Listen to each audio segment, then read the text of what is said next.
What's up, everybody, and welcome back to another brand new YouTube video.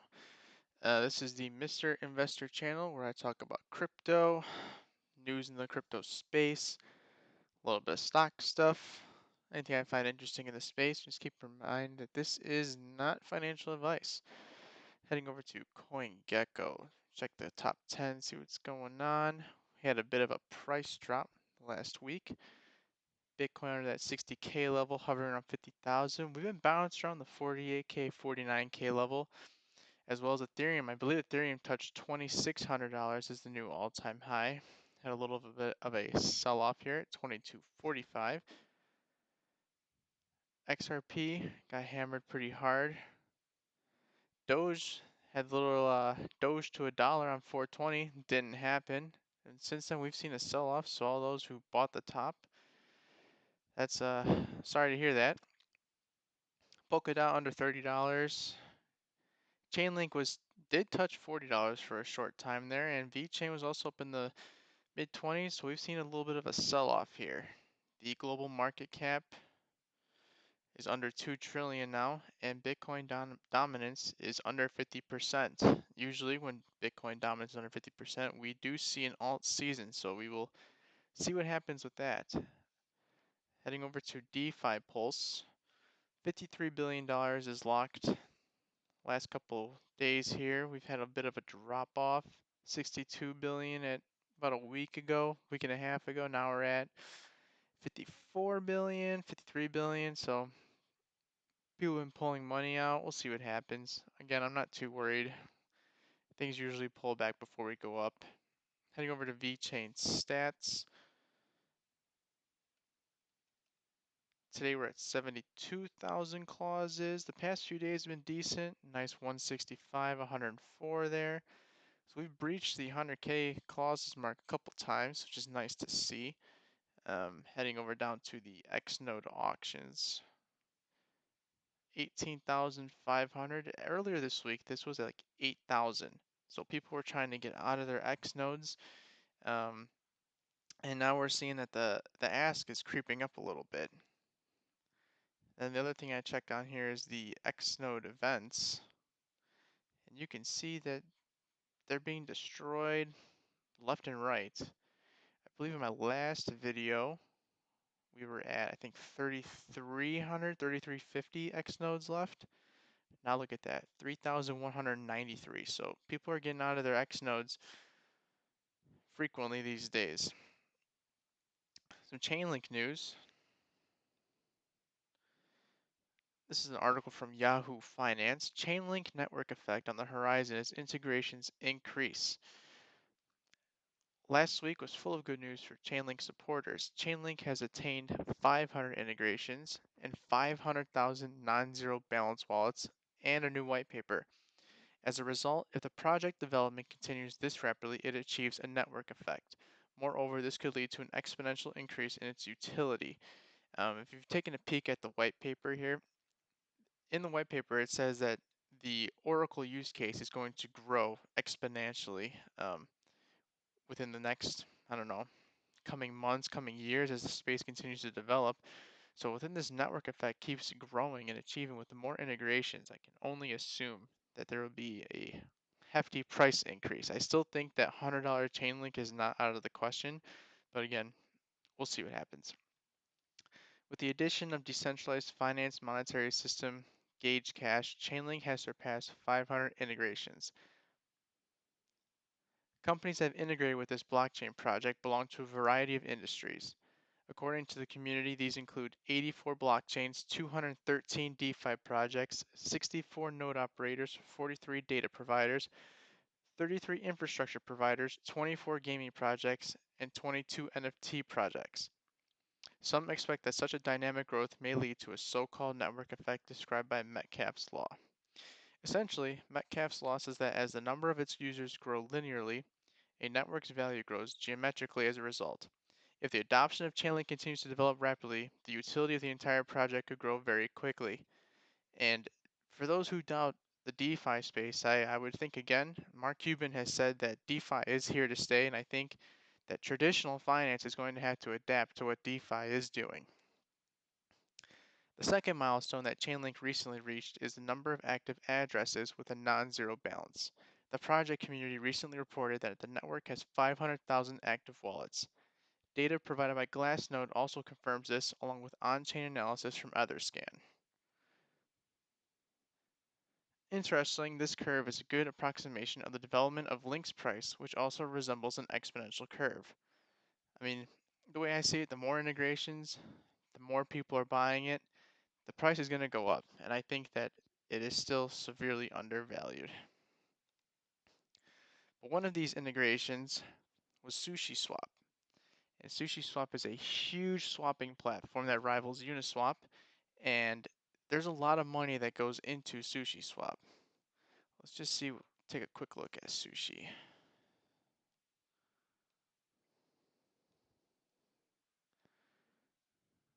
If it'll load, there we go.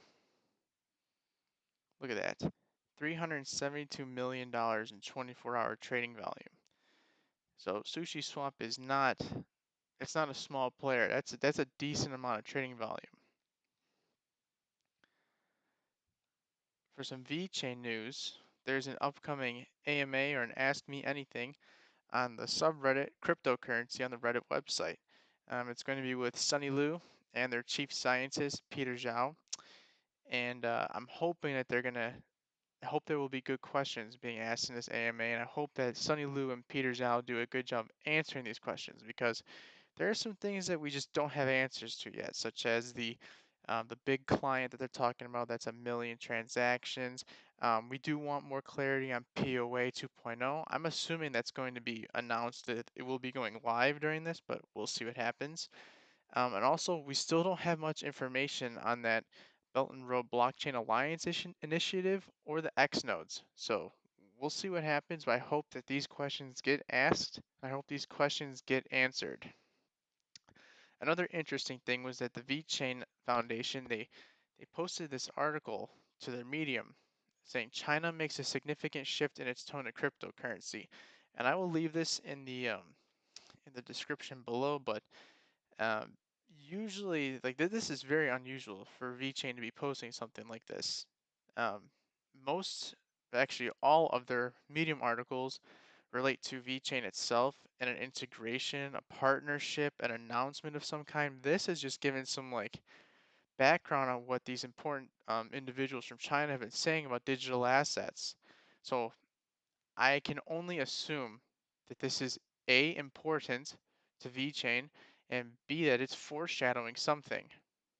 So stay tuned. I'll post this in the description, but we'll have to stay tuned and keep an eye on this. Demetrius Neocleos, I hope I pronounced that correctly, is the ecosystem manager of VeChain, and he just tweeted that the new EH-Cert app is live in the Mediterranean Hospital of Cyprus. During the last 2 weeks, more than 500 people have received their lab tests and COVID-19 results on their app. So this is a cool little snippet of the app itself, a little teaser for it. So I'll also post that tweet in the description below. Heading over to Eisenreich, this guy is amazing for the VeChain community. I will post his Twitter. Give him a follow, and if you want to tip this guy, there's his tip address as well. This guy is amazing. The amount of research and effort he puts into um, finding things for VeChain, letting the community know, is just, he's awesome.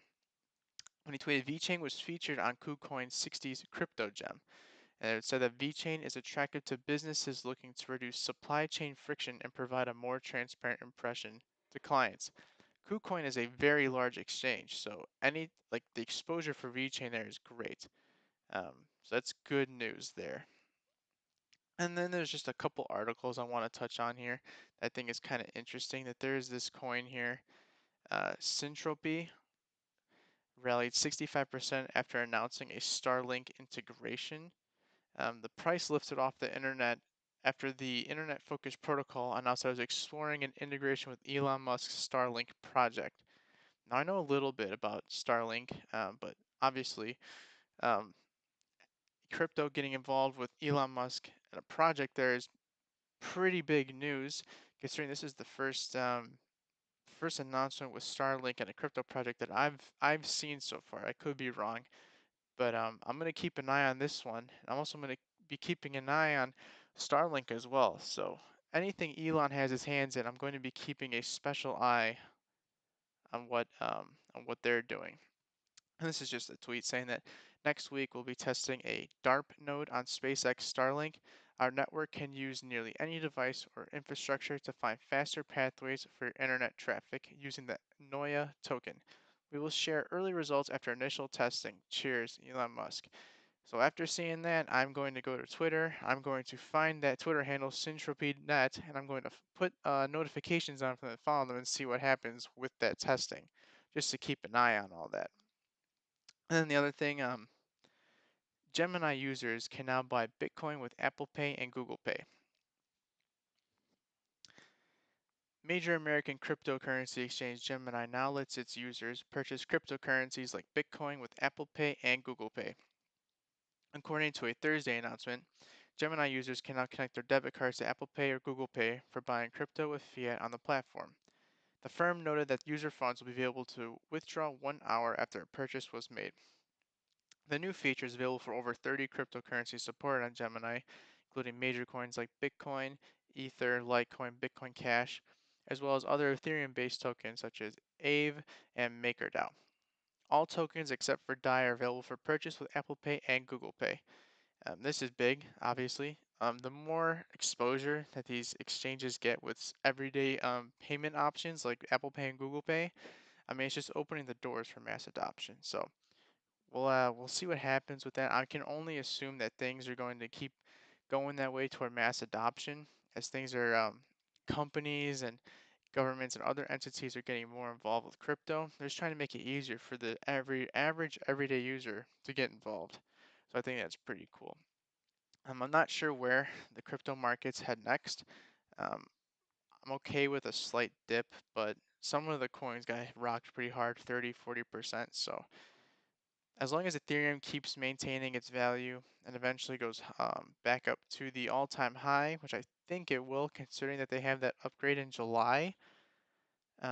What we've seen in the last bull run is that when Ethereum keeps going up while Bitcoin goes down, that's usually the indicator that an alt season is on its way. And the fact that Bitcoin dominance dropped under 50%, I still think alt season is on its way. What we've seen so far is just a taste, a preview of what's going to happen. So again, we'll see what happens, and I'm still bullish, but we'll get to keep an eye on the space.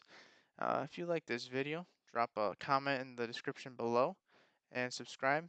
Hit the thumbs up because why not? And I'll get back to any comments of any things that you've liked, didn't like, any suggestions. You want me to look into a coin, a project, you name it, whatever. I'll look into it. Once again, thanks for checking it out. All right, bye bye.